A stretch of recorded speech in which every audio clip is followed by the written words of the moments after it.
Hello everybody, welcome to week 6. So in week 6 we are going to talk about energy. So let's me go to slideshow mode. Okay, so we are going to talk about this part is from chapter number 3 basically. So we're going to talk about energy in this lecture. Now I hope you all know what energy is, right? And this week's all activities will be about energy. So energy is basically the ability to do the work. Okay, so we eat food. Why do we eat food? We eat food because food gives us energy, right? And that energy helps us to do the work. So energy is basically the ability to do the work, right?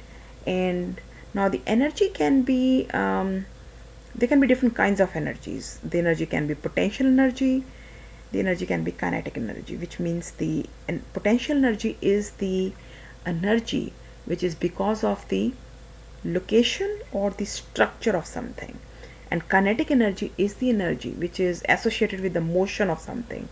So let's first talk about what is potential energy. Now potential energy is so basically potential energy means sorry, one second. Okay, potential energy. So if you think about potential energy, so potential is something which is inside somebody, right? So sometimes we say, oh yeah, this student has a lot of potential. So potential is something which is stored inside. So potential energy is the energy which is because of the structure or because of the location. Now suppose this is your book rack. Okay, this is a book rack. Now if the book is here on this shelf compared to the book here in this shelf, the book which is here on the top shelf is going to have more potential energy as compared to the book here. Now why is so that why the book on this shelf has more energy as compared to the book here? It is because this book is at the higher, it's at a higher position. Okay,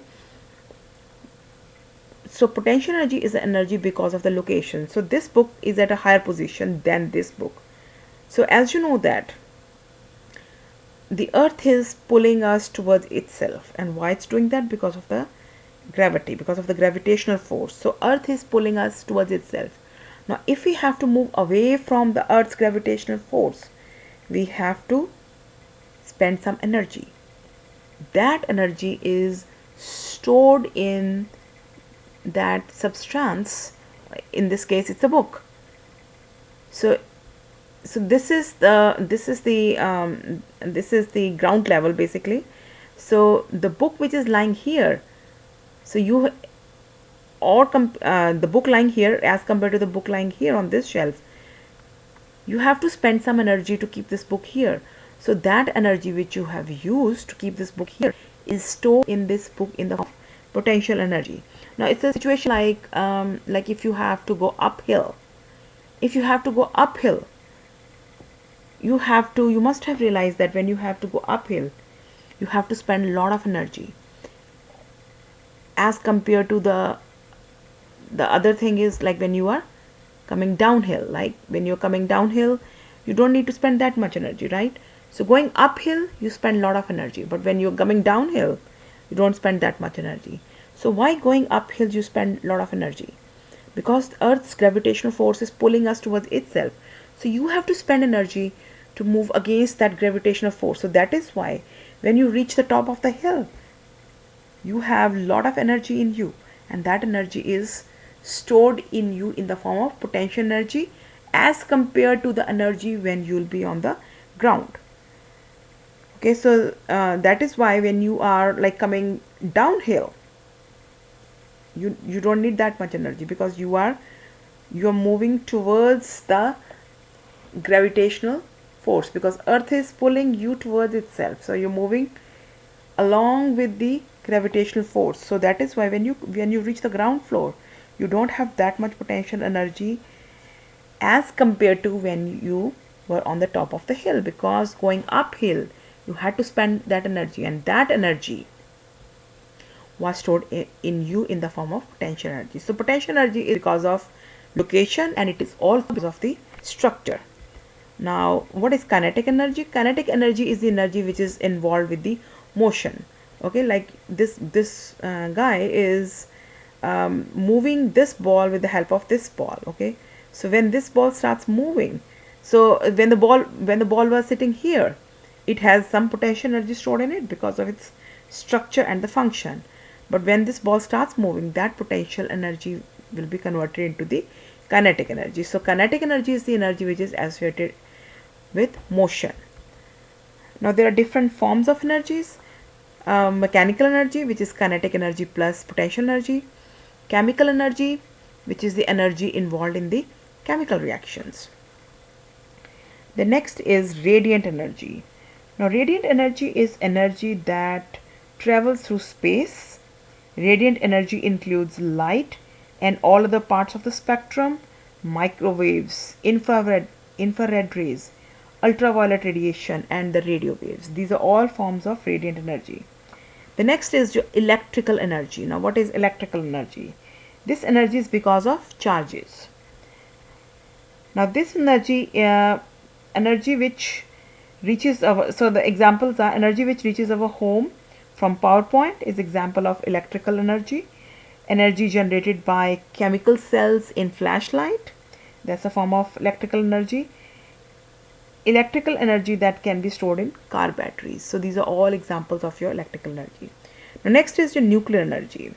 So energy involving the nucleus and the nuclear reactions. So nuclear energy is the energy coming from nucleus of an atom, and it is used by power plants. So these are all different forms of energies. So the energy, it can always be converted into one form to another form. So there are basically two laws of thermodynamics which say that the first law says that energy is never created nor destroyed, but energy always changes its form, which means one form of energy can be transformed into the another form of energy. So this ball, the example is like this ball, it was lying here, right? So there was potential energy stored in this ball. So when this boy is hitting this ball with this ball will start moving, and then the potential energy will be converted into the kinetic energy. So the energy keeps on changing its form. Okay, so that's the first law of thermodynamics. The second law of thermodynamics says that whenever the energy changes its form, there is always some part of the energy which will be released as heat. Okay, so this is another example of your energy conversion. So here is your moving pendulum. So when this pendulum is here at this position, all the energy is potential energy and kinetic energy is 0, because here at this position this pendulum is not moving.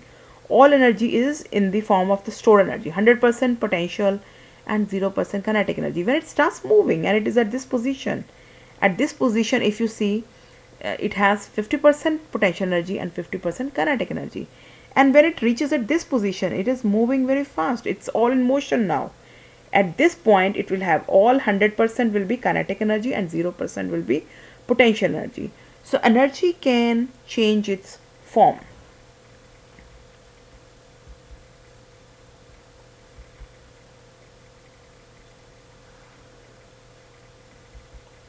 So this is what I just said, the law of thermodynamics.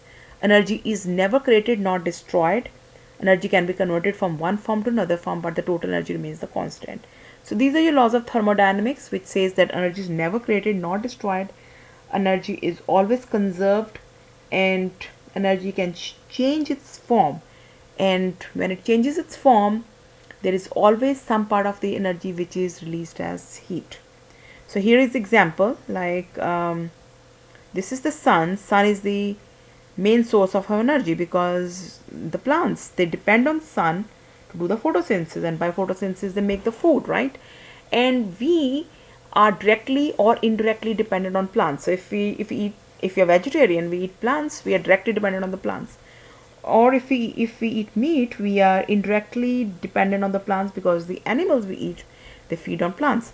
So we get the energy from the plants, and then that energy we use for doing different activities, like we can walk, we can do biking. So we take the energy from the plants, and they take the energy from the sun, and the energy we got from plants in the form of the food we eat, and that energy we use to do different activities. Okay, and at every transformation some energy will be released as heat. So this is the light energy which we get, which plants get from this um, sun, and then they do the photosynthesis, they make the food. So that energy will be converted into chemical energy, and that food we eat, and then we convert that energy into, if you're running or something, that we then we convert the chemical energy into the kinetic energy. So energy keeps on changing its form, so it can get converted from light to chemical, chemical to kinetic. So these kind of things keeps on going on. So that's all we need to know from chapter number 3. So now I'm going to talk in this lecture about different forms of matter. That's a very basic thing, which I am very sure you all know. So there are three phases of matter: solids, liquids, and gases. So you know, I'm very sure you know the differences. Let's talk a little scientific about them. So what are solids? They have definite shape and volume. They have a three-dimensional structure. They have atoms and molecules. They are bound in place. Okay, so you can see the atoms or molecules, they are bound in place. Okay, and they are also in contact with each other. So solids, they have definite shape, and the volume, they have three-dimensional structure. Now liquids, they have definite volume, but they have an indefinite shape. Okay, so they do have definite volume. Only weak cohesive bonds between component molecules. So they are bound with each other by weak cohesive bonds. Constituent molecules mostly in contact. So in liquids, these molecules, they are in contact with each other. Now let's talk about gases. Now gases, they have indefinite volume and indefinite shape. Okay, so they don't have any shape, or they don't even have any definite volume. Molecules mostly not in contact. The molecules are not also in contact, and that is why they don't have a definite shape, and they don't even have the definite volume. So that's your three phases of the matter. Now next thing we need to know, what is temperature and what is heat. Okay, temperature of any substance is basically the average of the kinetic energy of the molecules which make the substance. So basically, which means that if you want to know the temperature of any substance, how to measure the temperature of that substance?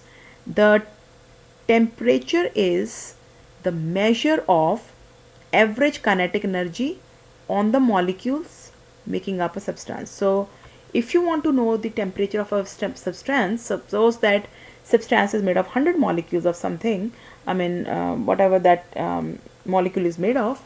If there are 100 molecules, to find the temperature you need to know the kinetic energy of all these molecules, and then you take the average of the kinetic energy of all those molecules. That tells you what is the temperature of that substance. So temperature is measure of average kinetic energy on the molecules making up a substance. Now what is how do we measure temperature? We measure temperature by thermometers. So I'm very sure you all know that we use the thermometers to measure the temperature. You must have done at home. So what are the units of temperature? You can measure the temperature in either Fahrenheit or the degree Celsius. So these are the two units to measure temperature, and you can convert them. There are formulas. By using the formulas, you can convert the temperature. If you have the temperature in Fahrenheit, you can convert it to Celsius. So if you at home, you must have used those digital thermometers. In that, like, you press the button, it tells you in Fahrenheit. Press again, it tells you in Celsius. So you don't even need to use the formulas. So this just shows you some thermometers, and these are the formulas by which we can make the conversions. Now the next topic is what is heat. Now heat is very different from temperature, okay? So heat is like, as I said, temperature is the average kinetic energy of all the molecules, but heat is the total amount of energy, sorry, is the total amount of energy in that substance, okay? So for taking the temperature, you have to know the kinetic energy of all the molecules and then you take its average. But heat is basically the total internal energy of the molecules. So if there are 100 molecules of a substance, and if you know their energies possessed by the molecules, you have to add them all, okay? You don't take the average, you add them all, and that tells you the total amount of the energy in that substance, and that is what the heat of that substance is. So temperature is a measure of hotness or coldness of an object. It is based on average molecular kinetic energy, and heat is based on total internal energy of the molecules. So it is based on total internal energy of the molecules. So doubling amount at the same temperature doubles the heat. So here is one example. Like if you have this big cup and this is a small cup, right? So you have, if this is suppose 4 times bigger, suppose its volume is 250 and this is 1 liter. So this is 4 times bigger than this, right? So you put the water in both, and if the temperature of the water in both is same, like this is also at 90 degrees Celsius, this is also at 90 degrees Celsius. So the temperature of the water in both cups is same, but the total amount of heat in both the cups is not the same. Why? Because heat is the total internal energy, because now this cup has 4 times more volume, which means it has 4 times more molecules.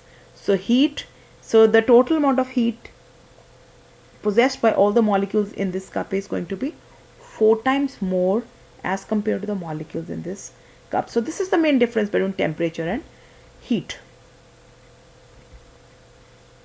So let's go to a definition. A measure of the internal energy that has been absorbed or transferred from another object. So that is what the heat is. Okay, heating means increasing the internal energy, cooling means decreasing the internal energy.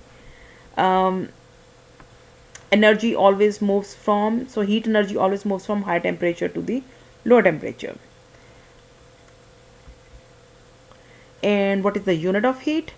Calorie or kilocalorie. So calorie is, or kilocalorie is the unit of heat. So what is calorie? So calorie, 1 calorie is the energy needed to raise the temperature of 1 gram of water by 1 degree Celsius. Okay, so calorie is the amount. Calorie and kilocalories are the units of heat.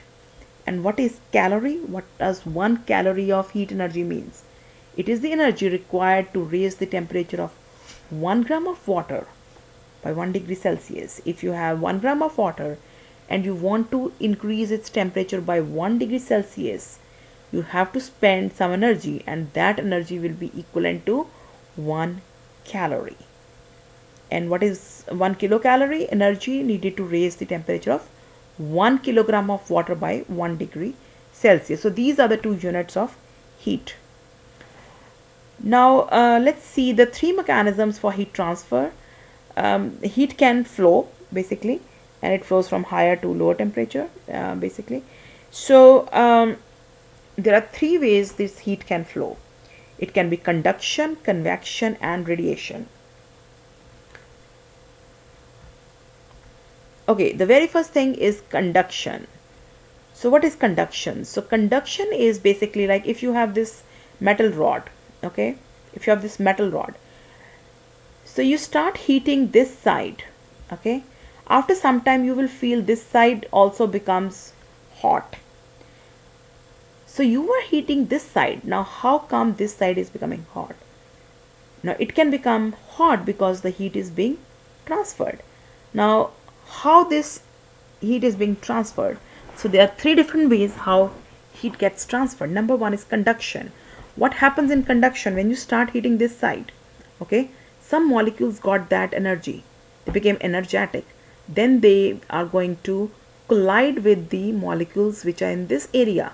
So the molecules in this area, they have a lot of energy, and that energy is coming from this heat energy. Okay, so they get very energetic, and then they collide with these atoms in this area, and they give some of the energy to them.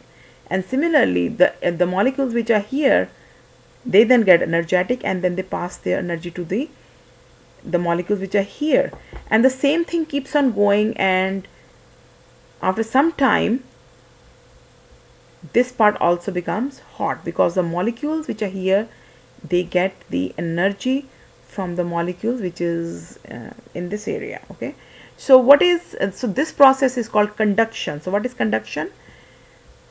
When hotter atoms collide with the cooler ones, transferring some of the energy. So in this area will be the hotter atoms, and they will collide with the atoms in this area, they are the cooler ones, and then they will pass some of the energy to the cooler atoms. So when the heat transfers this way, it is called conduction. So direct physical contact required cannot occur in vacuum. So these molecules, the hot molecules in this area, are actually touching the molecules in this area and transferring their heat energy. So this way, this kind of heat transfer is called conduction. So here, this is a metal in which the heat energy is passed throughout the metal rod. So some of the substances are like that, you cannot pass heat through them. It can be styrofoam, it can be wool, or it can be air, and they are called poor conductors or the insulators.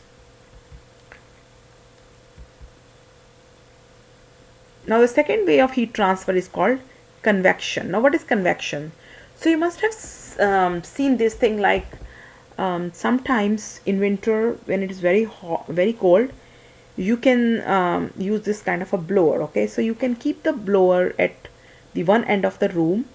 So what you will see, like after some time, so the area where you have kept that blower, it will get warm, but after some time you will feel that the other end of the room has also become warm.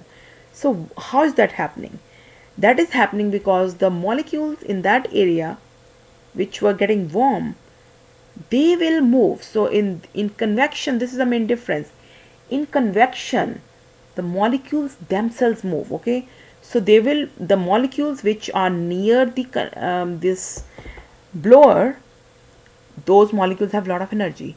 So in convection, the molecules themselves move. Okay, they themselves move and they circulate in the whole room, and they make the room warm. So this is the main difference between conduction and convection. In convection, it's the molecules move, and in conduction, these molecules, they collide and they pass the energy.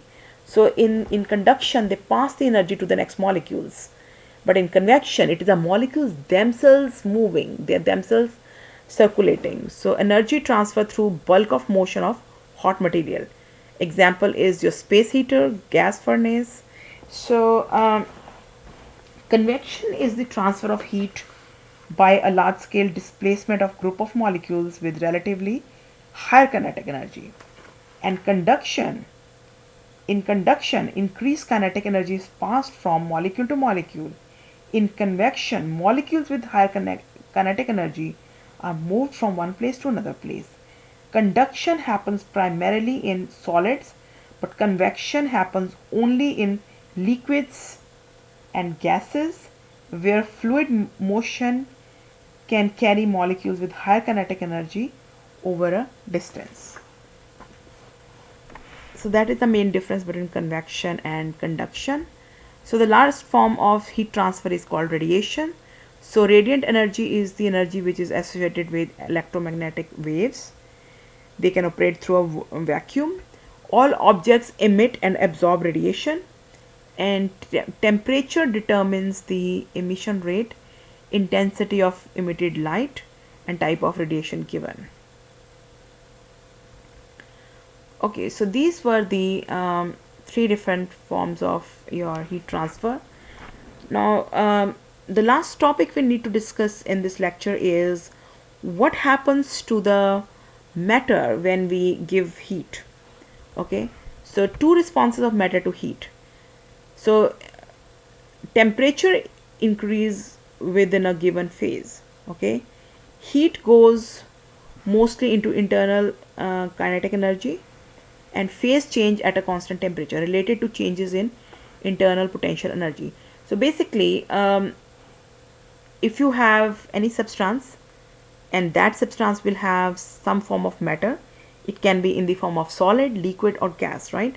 So what is the response of that substance if you give heat? So first of all, there will be increase in the temperature, and then the phase of matter can change. Now the example is like if you take ice cubes. Okay, you take ice cubes from your fridge and you take a pan and you put your ice cubes in the pan.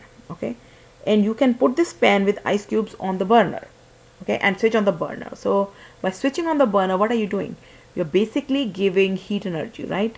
So the energy which is which you are giving by burner, first of all it will raise the temperature. First of all it will raise the temperature of that ice, and after some time this ice is going to melt, right? This ice is going to melt, which means this ice was solid. Now because you are giving heat, this is now is melting and it is becoming liquid now. So ice which are solid, now it's becoming liquid, which means it is first initial response is its temperature increases, and at some point it changes its state of matter. From solid it becomes liquid, and if you keep on heating it more, its temperature will keep on increasing, and at some point this liquid will become a gas, right? And then again it changes its state of matter from liquid to gas. Now to change the phase, all substances, they need the heat energy, and that energy is called the latent heat energy. So if you have to change from solid to liquid, when solid changes to liquid, then that energy which is so to change to liquid from solid, then you have to give some energy, right? And that energy is called latent heat of fusion. To change from liquid to gas, the energy which is required is called the latent heat of vaporization. If the solid has to be directly converted into gas, that latent heat is called the energy is called the heat of sublimation. Okay, so when the solid changes into liquid, when the solid changes into liquid, that temperature is called the melting point. And when liquid changes into gas, that temperature is called boiling point. And when solid changes directly into gas, that temperature is called sublimation. Okay, if we go from in the opposite direction, like going from gas to solid, it's again called sublimation, temperature of sublimation. For going from gas to liquid, okay, that temperature is called condensation point. And going from liquid to solid, that is called the freezing point. So that temperature is called freezing point. So this is all how the phases can change, and this is the latent heat. Latent heat means the hidden heat required to change the phase. Going from solid to liquid, that heat energy is called heat of fusion. From liquid to gas, heat of vaporization. From solid to gas directly, sublimation. And similarly, these are the different temperatures. So when solid changes into liquid, it's called melting point. When liquid changes to gas, it's called boiling point. When solid changes directly into gas, it's called the temperature of sublimation. And if you move opposite side from gas to solid, again temperature of sublimation. Gas to liquid, condensation point. Liquid to solid, freezing point. Okay, the last thing we need to know, what is evaporation and what is condensation. So evaporation basically means again the same example is like you take a take water in the pan, you start giving heat energy. Okay, you put it on the burner, so by burner you are giving the heat energy. So first of all, the molecules of water, their temperature will increase, right? And at some point they will get so much of energy, they get so much of energy that those molecules which have got so much of energy, they can actually convert into gas. Okay, and they will escape in the form of they will change the shape and they will become gas, and that process is called evaporation.